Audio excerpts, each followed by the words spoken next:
I want to talk to you a little bit about user-generated content. I'm going to tell you 3 stories on the way to one argument that's going to tell you a little bit about how we open user-generated content up for business. So here's the first story. 1906, this man, John Philip Sousa, traveled to this place, the United States Capitol, to talk about this technology, what he called the, quote, talking machines.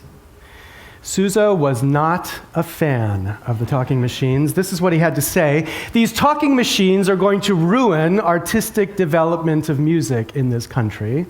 When I was a boy, in front of every house in the summer evenings, you would find young people together singing the songs of the day or the old songs. Today, you hear these infernal machines going night and day. We will not have a vocal cord left, Sousa said. The vocal cords will be eliminated by a process of evolution, as was the tale of man when he came from the ape. Now, this is the picture I want you to focus on. This is a picture of culture. We could describe it, using modern computer terminology, as a kind of read-write culture. It's a culture where people participate in the creation and the recreation of their culture. In that sense, it's read-write. Sousa's fear was that we would lose that capacity because of these, quote, infernal machines. They would take it away. And in its place, we'd have the opposite of read-write culture, what we could call read-only culture. Culture where creativity was consumed, but the consumer is not a creator. A culture which is top-down, owned, where the vocal cords of the millions have been lost. Now, as you look back at the 20th century, at least in what we think of as the, quote, developed world, hard not to conclude that Sousa was right. Never before in the history of human culture had it been as professionalized, never before as concentrated, never before has creativity of the millions been as effectively displaced, and displaced because of these, quote, infernal machines.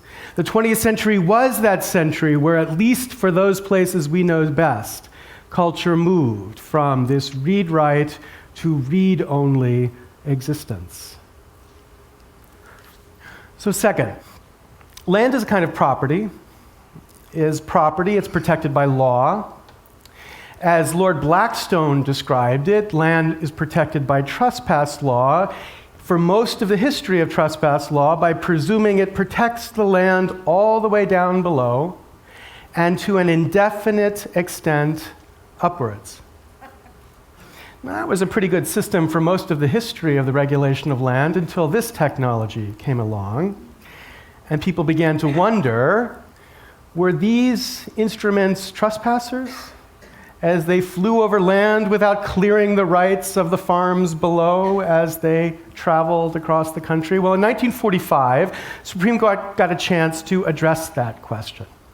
2 farmers, Thomas Lee and Teenie Cosby, who raised chickens, had a significant complaint because of these technologies. The complaint was that their chickens followed the pattern of the airplanes and flew themselves into the walls of the barn when the airplanes flew over the land. And so they appealed to Lord Blackstone to say these airplanes were trespassing.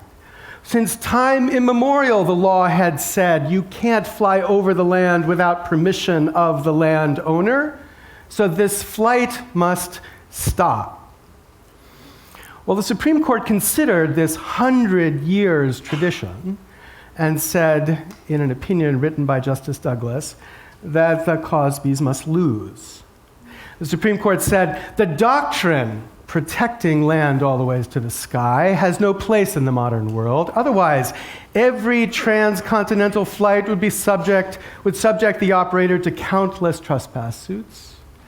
Common sense, a rare idea in the law, but here it was. Common sense revolts at the idea.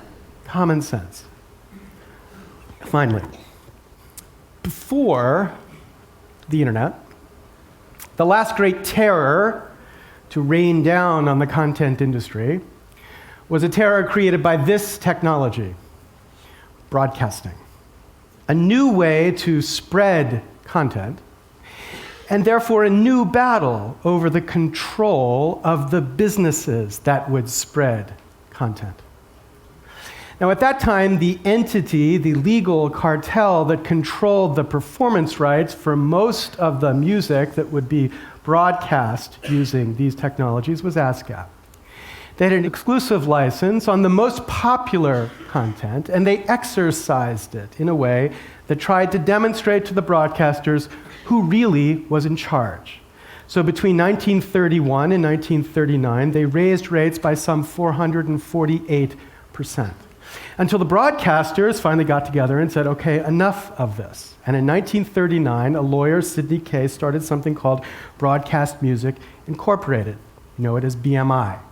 And BMI was much more democratic in the art that it would include within its repertoire, including African American music for the first time in the repertoire. But most important was that BMI took public domain works and made arrangements of them which they gave away for free to their subscribers. So that in 1940, when ASCAP threatened to double their rates, the majority of broadcasters switched to BMI. Now, ASCAP said they didn't care. The people will revolt, they predicted, because the very best music was no longer available because they had shifted to this second best public domain provided by BMI. Well, they didn't revolt. And in 1941, ASCAP cracked.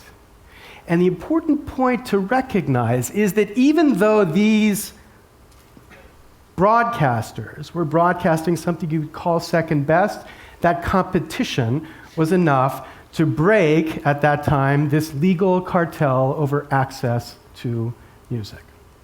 Okay, 3 stories. Here's the argument.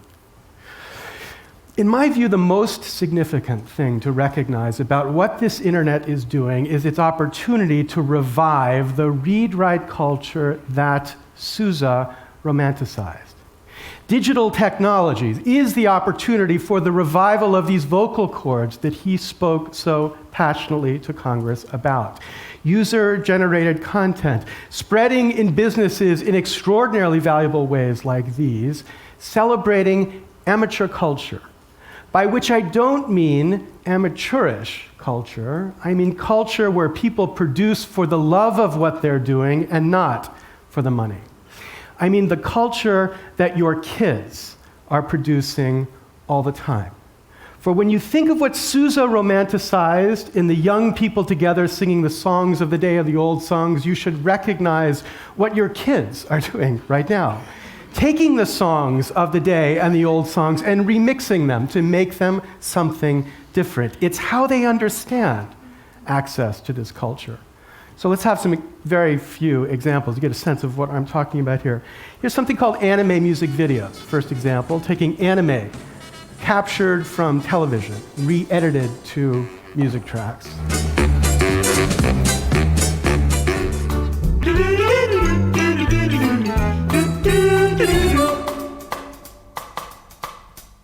Mana-mana. Mana-mana.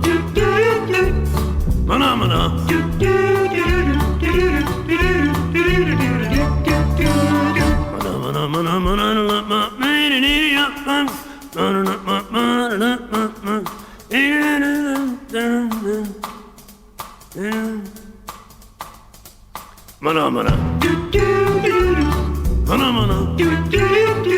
This one you should be confident. Jesus survives, don't worry.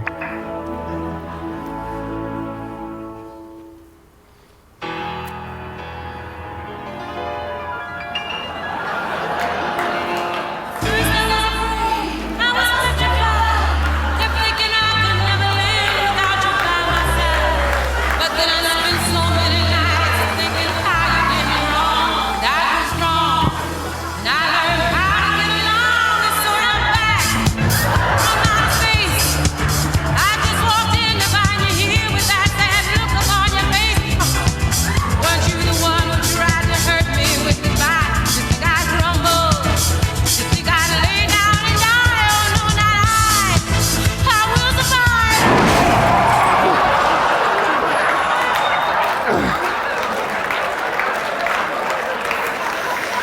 And this is the best.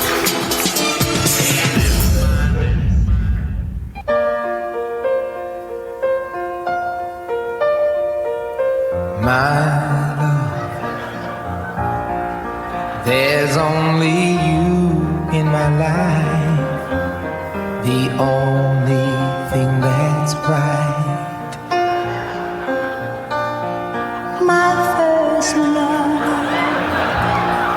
your every breath that I take, your every step I make. And I want to share all my love with you. No one else will do. And your eyes, they tell me how much you care. Oh. Read my lips, take dictation. So this is Remix, right?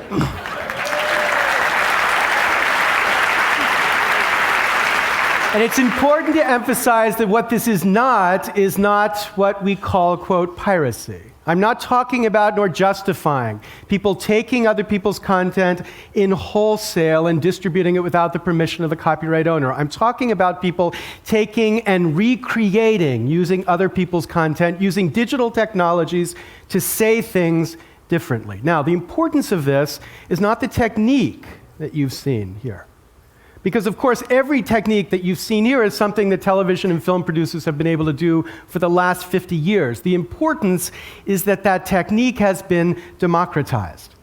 It is now anybody with access to a $1,500 computer who can take sounds and images from the culture around us and use it to say things differently. These tools of creativity have become tools of speech. It is a literacy for this generation. This is how our kids speak. It is how our kids think. It is what your kids are as they increasingly understand digital technologies and their relationship to themselves. Now, in response to this new use of culture using digital technologies, the law has not greeted this Sousa revival with very much common sense. Instead, the architecture of copyright law and the architecture of digital technologies as they interact have produced the presumption that these activities are illegal.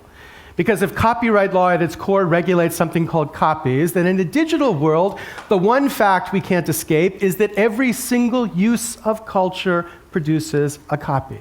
Every single use, therefore, requires permission. Without permission, you are a trespasser. You're a trespasser with about as much sense as these people were trespassers. Right? Common sense here, though, has not yet revolted in response to this response that the law has offered to these forms of creativity. Instead, what we've seen is something much worse than a revolt.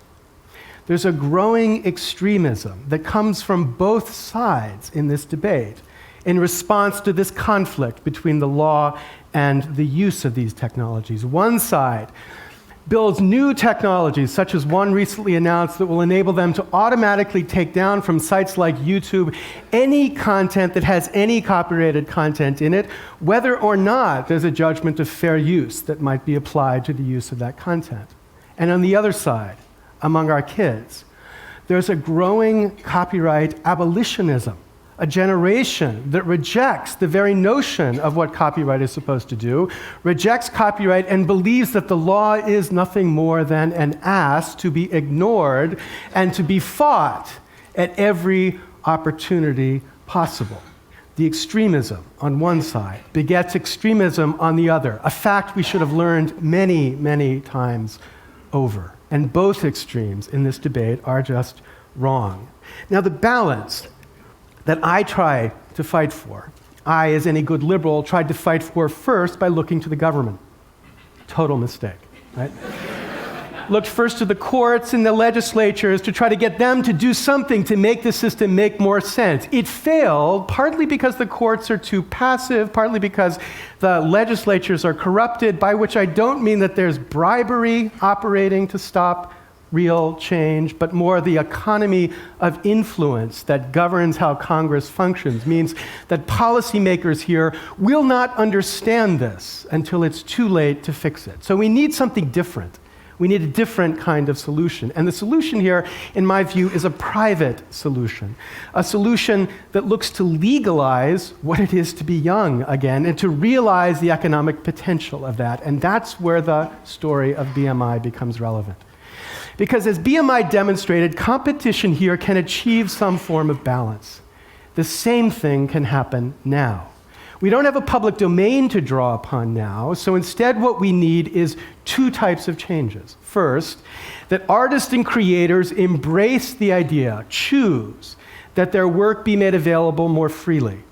So for example, they can say their work is available freely for non-commercial, this amateur type of use, but not freely for any commercial use. And second, we need the businesses that are building out this read-write culture to embrace this opportunity expressly, to enable it, so that this ecology of free content or freer content can grow on a neutral platform where they both exist simultaneously, so that more free can compete with less free, and the opportunity to develop the creativity in that competition can teach one the lessons of the other. Now, I would talk about one particular such plan that I know something about, but I don't want to violate Ted's first commandment of selling, so I'm not going to talk about this at all. I'm instead just going to remind you of the point that BMI teaches us, that artist choice is the key for new technology having an opportunity to be open for business. And we need to build artist choice here if these new technologies are to have that opportunity. But let me end with something I think much more important in business. It's the point about how this connects to our kids. We have to recognize they are different from us. This is us, right? We made mixed tapes, they remix music. We watched TV, they make TV. It is technology that has made them different. And as we see what this technology can do, we need to recognize you can't kill the instinct the technology produces. We can only criminalize it. We can't stop our kids from using it. We can only drive it underground. We can't make our kids passive again. We can only make them, quote, pirates. And is that good? We live in this weird time, this kind of age of prohibitions, where in many areas of our life, we live life constantly against the law. Ordinary people live life against the law, and that's what we are doing to our kids. They live life knowing they live it against the law. That realization is extraordinarily corrosive, extraordinarily corrupting. And in a democracy, we ought to be able to do better at least for them, if not for opening for business. Thank you very much.